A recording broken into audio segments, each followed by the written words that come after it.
Hello there. This is Adam Smith.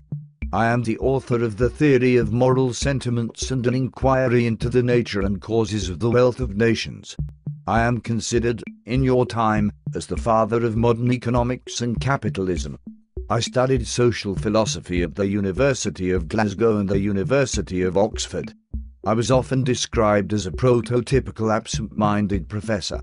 I am considered by historians to be an eccentric but benevolent intellectual, comically absent-minded, with peculiar habits of speech and gait, and a smile of inexpressible benignity.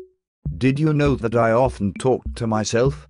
It's a habit that began during my childhood when I would speak to myself and smile in rapt conversation with my invisible companions. Various anecdotes have been discussed in my absent-minded nature. In one story, I took Charles Townshend on a tour of a tanning factory, and while discussing free trade, I walked into a huge tanning pit from which I needed help to escape. Another story is that I put bread and butter into a teapot and drank the concoction. It was the worst cup of tea I ever had.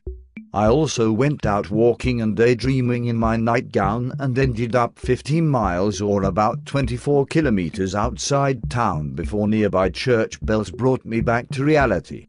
People reported me to have been an odd-looking fellow, and had been described as someone who had a large nose, bulging eyes, a protruding lower lip, a nervous twitch, and a speech impediment.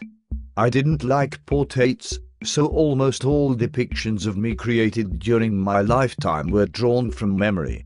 So how can they say that I am not a handsome man? In any case, they can, and you can, call me as an amalgam of protrusions, but all I can say is I am Bo in nothing but my books. So far, I have only told about my personal life. The group will now talk about my great works.